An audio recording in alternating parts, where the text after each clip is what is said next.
Que o Rio é a capital da inovação do Brasil, ninguém tem dúvida.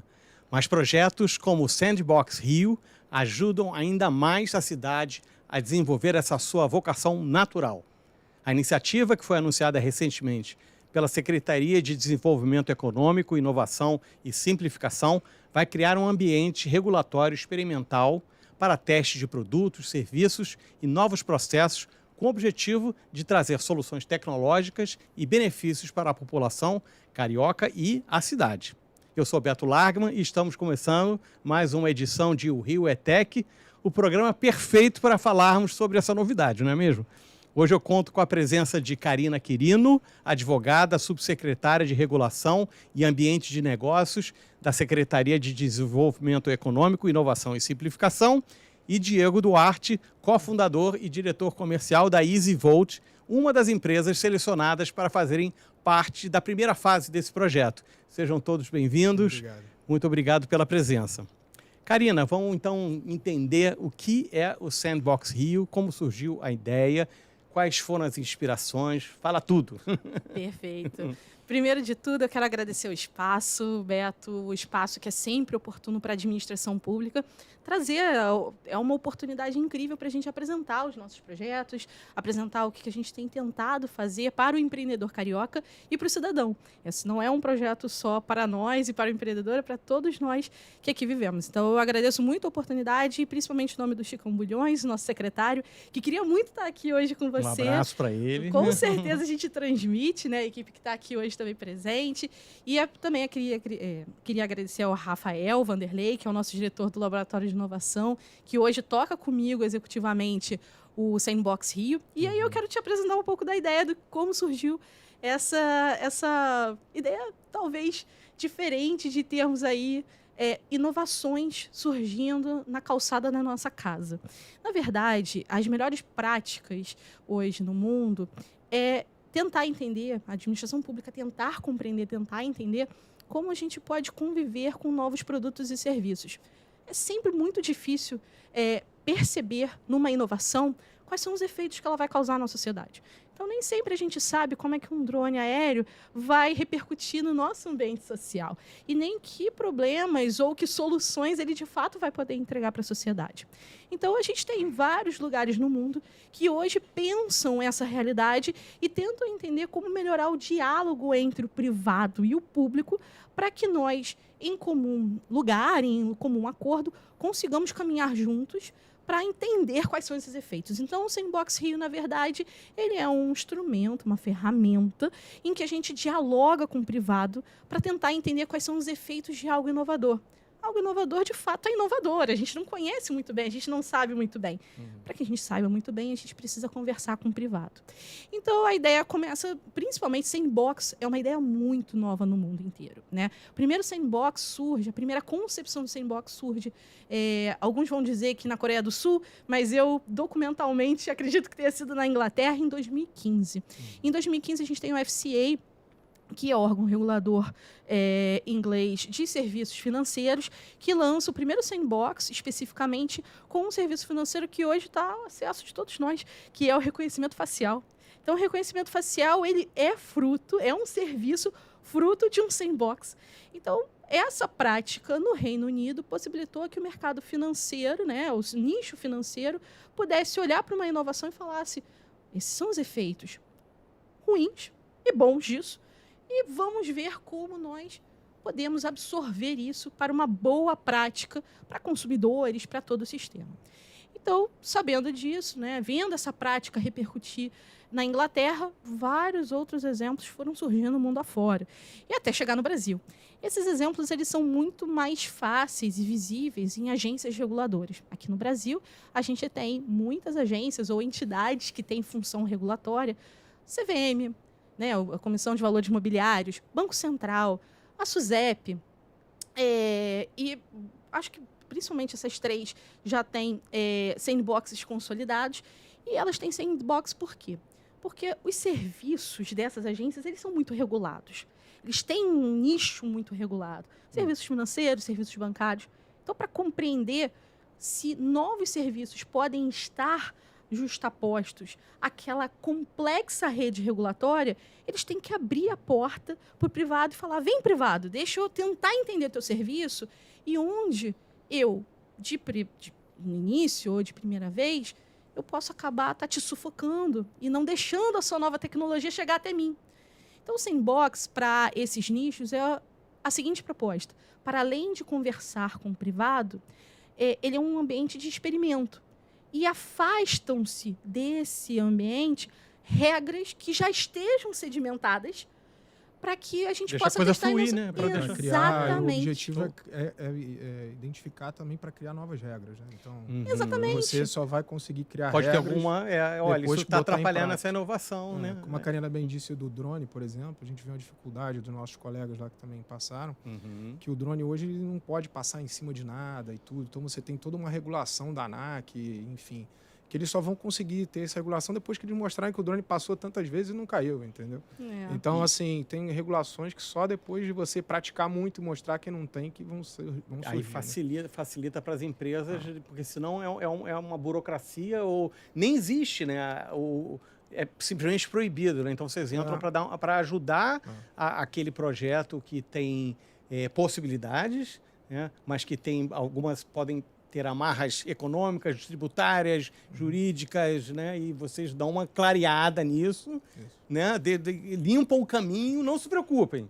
Vem. E se der certo, a gente vai arrumar uma maneira da coisa acontecer. Beto, pensa assim, o que a gente faz, como que a administração pública se comporta com algo que ela sequer conhece? Esse é o ponto, porque é a nossa realidade.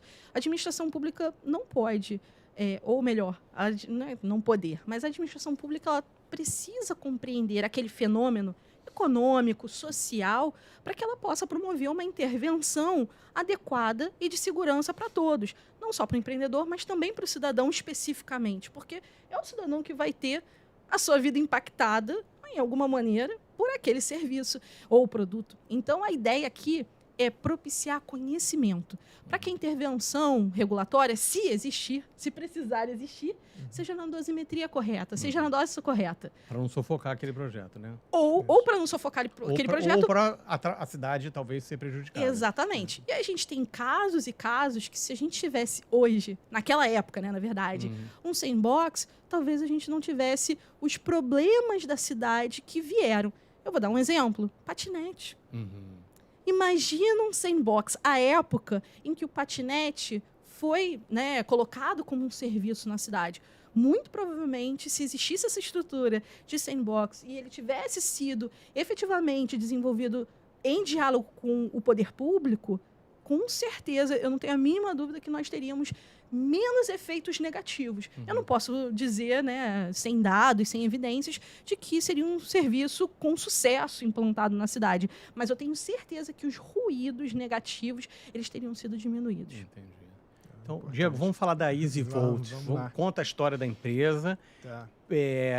Como foi e está sendo essa relação? Vocês foram escolhidos, parte de 4 projetos, não é isso, Karina? Exatamente. 4 projetos, nós somos um dos projetos, né? O nosso projeto é a implantação de infraestrutura de recarga para veículos elétricos.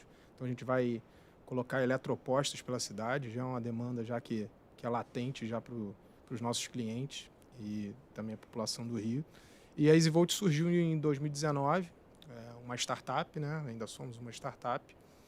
E primeiro, né, como toda startup, você fica se adaptando. O que eu vou fazer? Né? Eu vou vender o wallbox, eu vou fazer instalação. Como é que a gente vai se adaptando? E vai naquela tentativa e erro e tal, até que a gente se encontrou que a gente é uma empresa de Charge as a Service, então é uma empresa de serviço de recarga. Então a gente vende a recarga como serviço. Então, majoritariamente, a gente instala os nossos carregadores. Hoje a gente já está em 14 estados, já desde Manaus até Gravataí, no Rio Grande do Sul. E a gente instala os nossos carregadores e vende energia neles. Então, isso tudo com muita tecnologia. Então, não é só instalar um carregador ali para vender energia, você tem que ter sistema de gestão, tem que ter aplicativo. Os clientes eles já pagam, geralmente, quando é B2C, né, que é a pessoa de veículo a passeio, no próprio aplicativo com cartão de crédito, então como Uber ou iFood, botou o dado pessoal, botou o dado bancário, já faz o pagamento direto para a gente no posto, então o posto é auto-operado. E a gente também tem a parte de frotas, né, onde a gente coloca também para grandes frotas de caminhão, de ônibus, até de veículo de aplicativo, a gente também tem contratos e a gente coloca essa infraestrutura e vende a recarga como serviço para essas instituições. Hoje a gente já é líder aí do setor, como eu falei, a gente está em 14 estados já com mais de 600 carregadores. Somos investidos hoje pela Vibra Energia, né, antiga BR Distribuidora, hoje uma True Company, né, uma empresa 100% privada.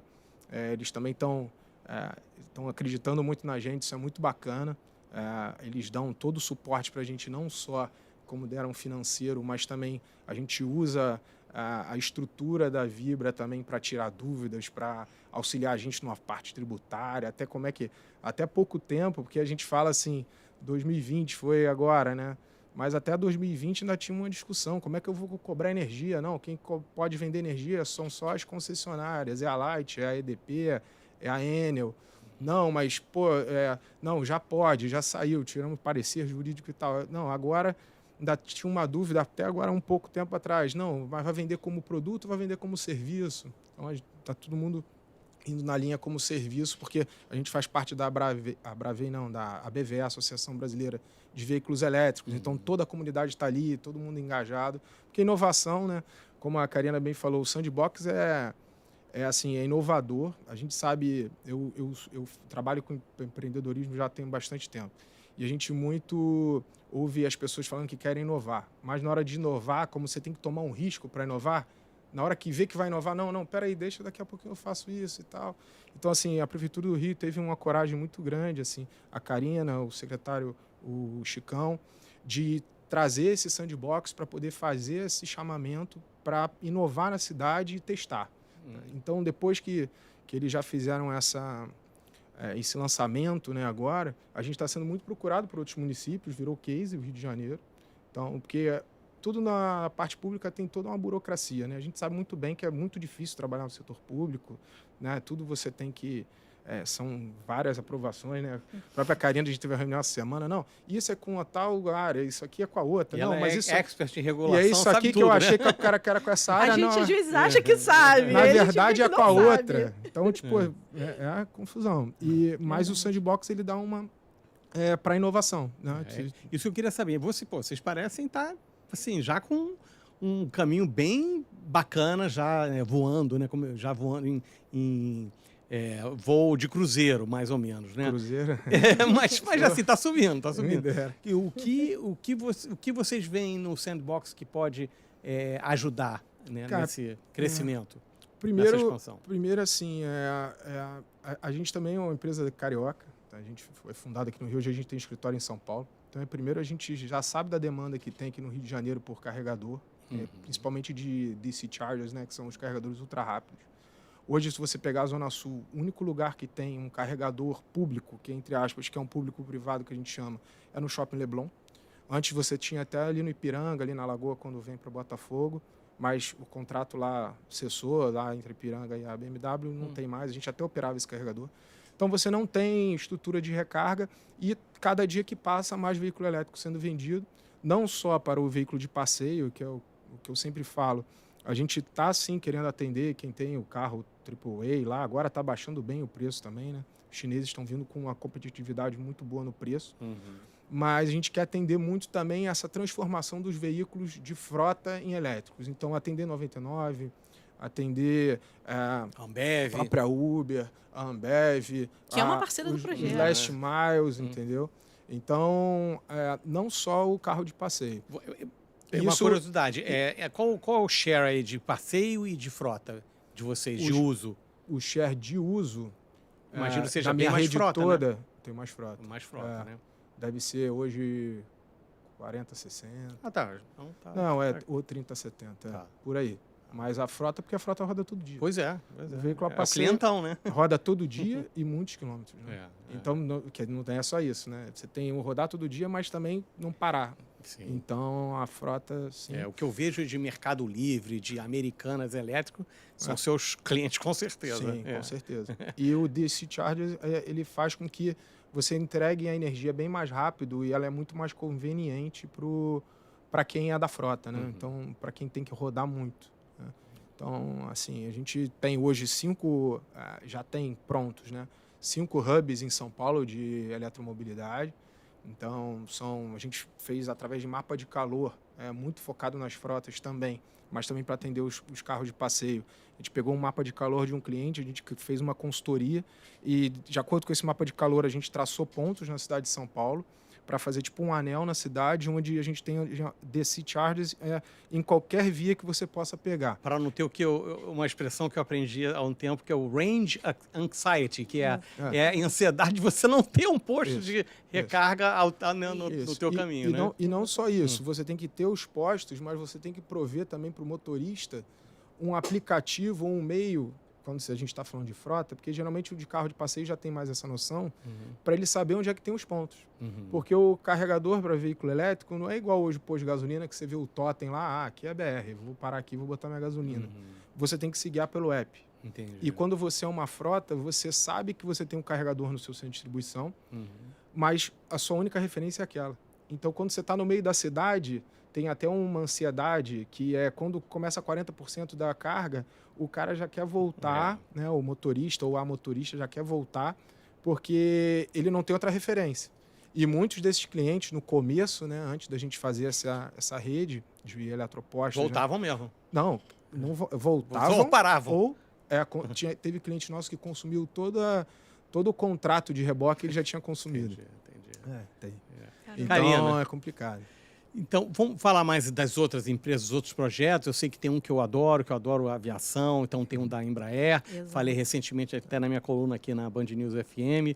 E falei justamente também da questão da regulação, da questão de toda a infraestrutura que a Embraer está fazendo uma coisa mais ampla, não está querendo só vender um veículo, ela quer vender todo um sistema de transporte, né? Porque não é só vender o veículo. E aí, como é que vai voar? Por onde? Como, né? Então, e queria saber também quais são, então, essas áreas de maior, onde o Rio tem mais necessidade, né? E por que a escolha dessas 4 e o que você vê para o futuro de áreas que vocês podem começar também a pesquisar empresas para participarem do projeto. Perfeito, Beto. Eu acho que tem todo projeto experimental, a gente fica brincando que o Sandbox é um sandbox do sandbox, porque a gente também está tentando entender, porque esse é um projeto que tem sido pioneiro no Brasil de fato, né? Para além das agências reguladoras, nós somos um município realmente promovendo esse espaço, né? Para que os empreendedores venham e conversem com a gente. Então, a gente está tentando entender que empresas têm uma inovação que de fato tem um problema regulatório para a cidade. O Diego, com a EasyVolt, me traz a possibilidade de entender um problema regulatório. Postos de combustível fóssil na cidade são altamente regulados. Você não pode abrir um posto de gasolina em qualquer lugar, um posto de álcool em qualquer lugar. Porque, obviamente... Porque quando fecha, tem um terreno que você tem que tratar. Isso, anos, anos sem poder construir nada. Fechar é pior. Você entende? Isso pra gente, como é uma atividade, posto de combustível fóssil, é altamente regulada, nós, como prefeitura, como municipalidade, a gente tem que entender, será que eu preciso regular tanto a EasyVolt, o posto de recarga elétrica, tanto? Quais são os perigos, quais são os problemas? O que eu, como cidade, entendo que é da minha competência tratar dessa inovação que ele está trazendo. Então, isso é importante e é definidor em todos os projetos que a gente avaliou aqui no Sandbox. São as inovações, né, apresentadas, sejam produtos, sejam serviços, sejam processos, mas o que elas traziam de impacto para o ambiente municipal, para o ambiente do cidadão, para a calçada, para a rua, seja para onde for. Então, a gente tentou avaliar, essa é a avaliação central. E é um projeto realmente inovador. Aqui no Brasil, a gente já tem alguns sandboxes ligados a algumas cidades, por exemplo. A gente tem uma cidade em Foz do Iguaçu. A gente tem em Foz do Iguaçu, na verdade. Em Foz do Iguaçu há um sandbox, mas é um sandbox ligado a uma construção com o governo federal de repasse de recursos, que não é necessário, e ligado a uma construção de Smart City dentro de Foz do Iguaçu, mas que não é necessariamente o sandbox regulatório que a gente vive aqui. É um outro tipo de sandbox. Então, o nosso projeto acaba sendo, de fato, inovador. E a gente já tem outros municípios que não só estão se inspirando na nossa estrutura de governança, que é isso que é a proposta mais interessante, mas estão copiando, inclusive, com literalidade, a nossa governança. E a gente tem hoje contado com o apoio também do Tribunal de Contas da União, que soube do nosso projeto, tem acompanhado com a gente em reuniões periódicas, como tem sido, tem elogiado as estruturas de governança que a gente tem. Então, eu estou muito, muito feliz até de poder dizer isso, porque a gente está experimentando o experimento. E nisso, tematicamente, foi uma discussão por muito tempo na secretaria. Olha, a gente começou a trabalhar nesse projeto em janeiro de 2021. O decreto foi publicado em janeiro de 2022 e republicado em abril de 2022, porque a gente ainda fez um ajuste fino sobre um grupo de trabalho lá. Então, foi muito tempo gestando, conversando, interagindo com diversas áreas da prefeitura. É importante dizer isso, porque, obviamente, o Diego, a EasyVolt, hoje, com o projeto deles, não atinge só o desenvolvimento econômico, e sim outras secretarias tematicamente afetas, como Secretaria de Fazenda e Planejamento, como como a Sete Rio. Tudo isso impacta na atividade dele, então a gente tem diálogo com todas essas atividades, todas essas outras secretarias ou empresas, né, mas administração pública direta e indireta que estão afetas. E quando a gente lançou o Sandbox, a gente discutiu muito internamente assim, vamos limitar tematicamente? Vamos fazer um sandbox temático? Só que a gente não sabia o que ia vir. A gente nem sabia que se limitássemos, se iriam aparecer projetos. Então a gente falou, não, talvez melhor seja que a gente deixe os projetos virem e vamos entender como é que vai ser para um próximo ciclo. Foram 8 projetos apresentados. E eu posso dizer que, na verdade, 9 projetos apresentados. A IVE foi a última a apresentar, por isso que eu não estava contabilizando. Mas, de todos os projetos, 8 eram ligados. De todos os 9 projetos, 6 a 7 projetos, que eu não estou me lembrando agora direito, mas eles eram todos ligados mobilidade, transformação energética, transição energética. Isso é muito interessante, porque isso mostra que nós temos um problema, de fato, que está sendo atacado por empreendedores e que tem trazido produtos e serviços para construir em cima desse problema regulatório, que é a mobilidade, transformação energética, transição energética na nossa cidade. Então, isso foi muito interessante, foi natural a escolha de projetos tematicamente alinhados, não foi forçado, né? Então, nós escolhemos esses 4 projetos, eles foram eleitos da seguinte forma, existem 2 fases aqui, né, na escolha. O empreendedor vem, apresenta o seu projeto, ele tem que apresentar alguns documentos de elegibilidade, a gente precisa entender se ele está legalmente ajustado, se ele não tem nenhuma pendência em certidões, a gente precisa entender a elegibilidade jurídica e econômica desse empreendedor. Passada essa fase, que é uma fase cara crachá, né, nos documentos, a gente olha para o projeto. Né? A gente olha para o que ele traz de serviço e produto. E, como eu tinha dito, o potencial da escolha do projeto é o problema regulatório. Se é um problema, de fato, que atinge a municipalidade, a gente precisa ali entender como esse cara vai funcionar, de fato, e esse é um critério definidor. O segundo critério definidor é se a gente tem capacidade de chamar essa inovação para a cidade, porque temos recursos limitados, nem todo mundo tem capacidade de gestar projetos que exijam 20 pessoas. Eu tenho uma equipe de 8 pessoas na secretaria, comigo 9. Enfim, então a gente tem que entender a nossa capacidade operacional disso. Então, esses 4 projetos foram escolhidos dessa forma e os 4, fora os detalhes, né, também. O prefeito avaliou todos os projetos. O prefeito Eduardo Paes é um entusiasta da inovação. Quando ele viu o projeto do Diego, o Diego estava lá no dia, né, do Gustavo. O prefeito recebeu a gente. O prefeito recebeu para eles fazerem. Recebeu todos. Até que não foi selecionado também. Ele teve intenção de escolher mesmo, de estar participando. E ele fez questão de falar, gente, isso aqui eu quero, está aprovado, vamos embora. Então, ele foi entusiasta dessa política e escolhemos, então, 4 projetos, que aí contamos aí com o posto elétrico, posto de recarga elétrica. Temos também a Ambev, em parceria com a Speedbird.aero, que é uma empresa que opera drones aéreos, né? Tem uma atividade nesse sentido e é uma das empresas, talvez, das mais respeitadas aqui no Brasil na construção de drones aéreos e tudo mais. Tudo carioca. Não, Não, a Ambev é paulista, né? E eu acho que a Ambev é paulista ou a Ambev é o carioca? Agora Ambev não me é lembro. daqui. É daqui, né? É porque a Ambev juntou tanta coisa, né? É Até isso, belga. é Mas isso, essa pois é. fabricante, Mas essa fabricante a é Brahma, A coreana. Speedbird, acho que era ela aqui. fica em Franca, não fica, Ah, tá. Rafa? Um negócio desse, eu acho que Tá. ela fica em Franca.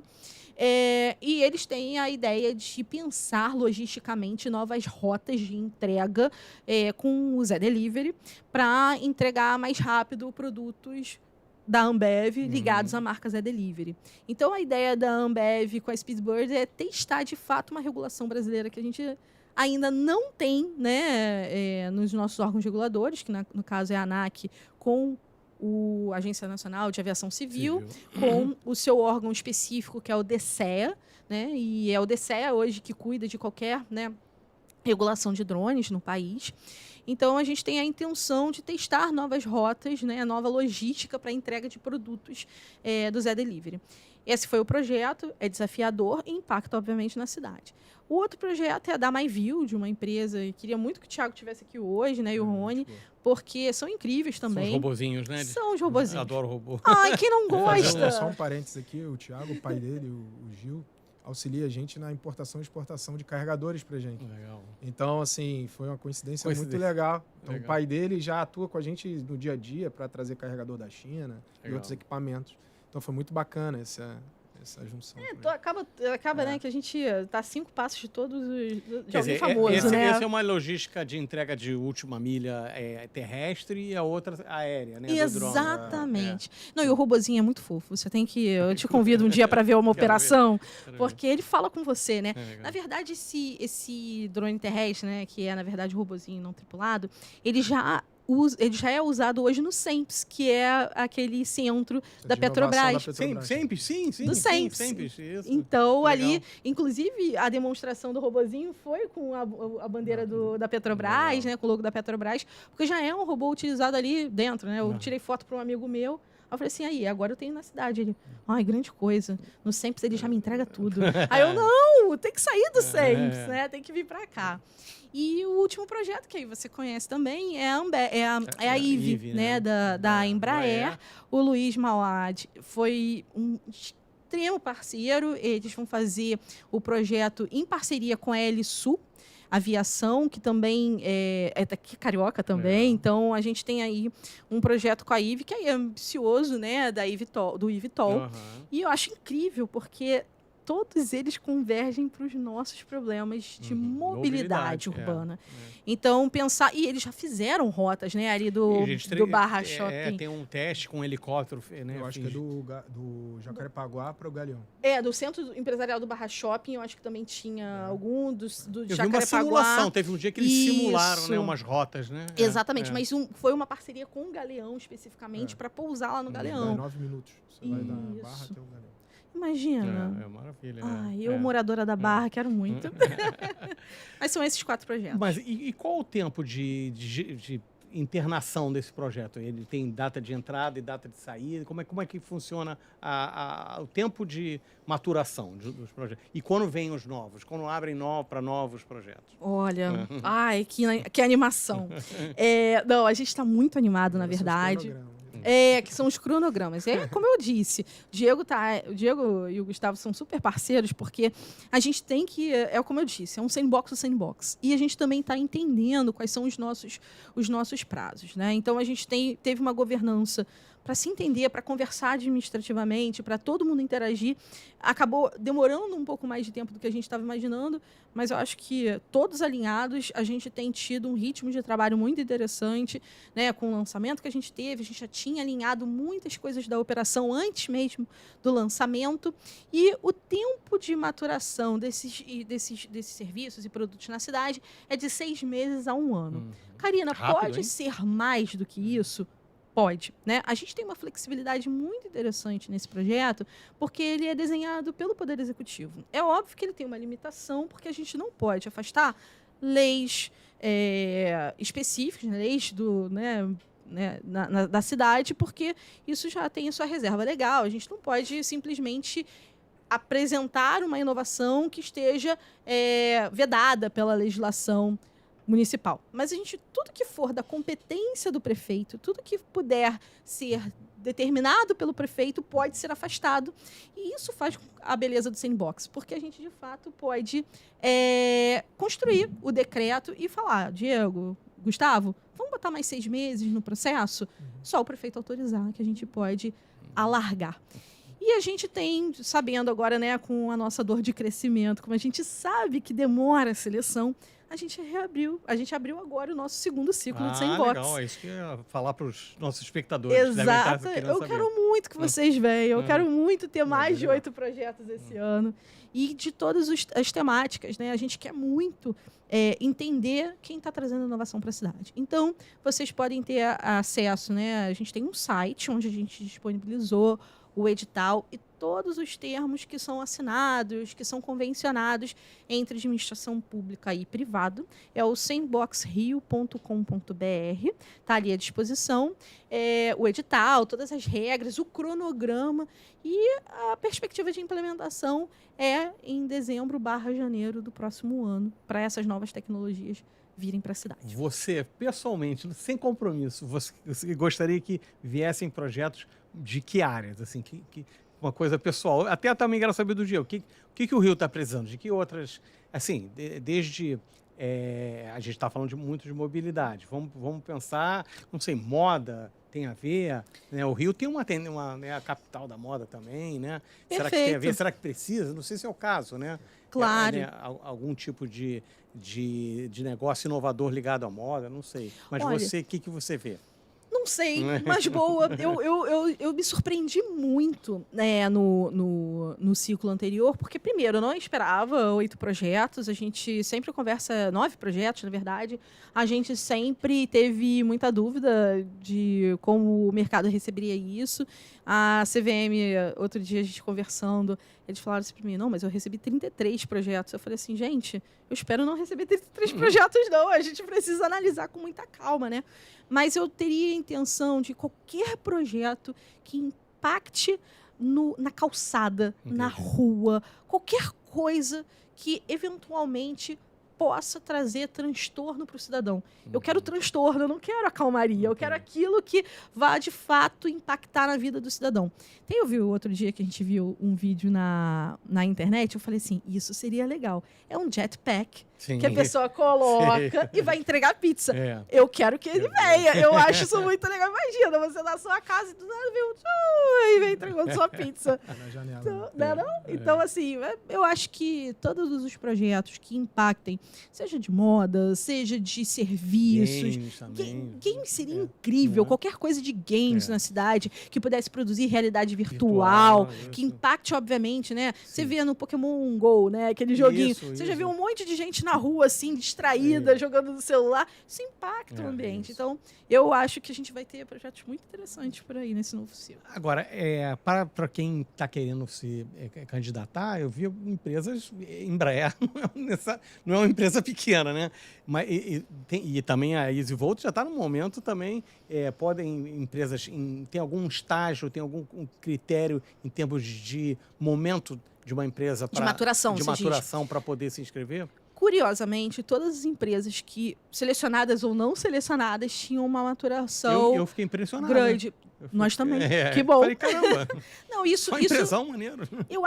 Eu fiquei muito feliz, porque eu acho que isso é um retorno do mercado, mostrando que está entendendo que tem segurança, que a prefeitura, de fato, está desenhando ambiente sério, porque eu acho que eu fico falando, gente, o privado é um grande parceiro de governança para a gente entender como que a gente está desempenhando uma ferramenta, um serviço. Eu acho que ter vindo empresas com o grau de maturação que eles têm hoje no empreendimento, para mim é uma validação do sistema, é uma validação do programa.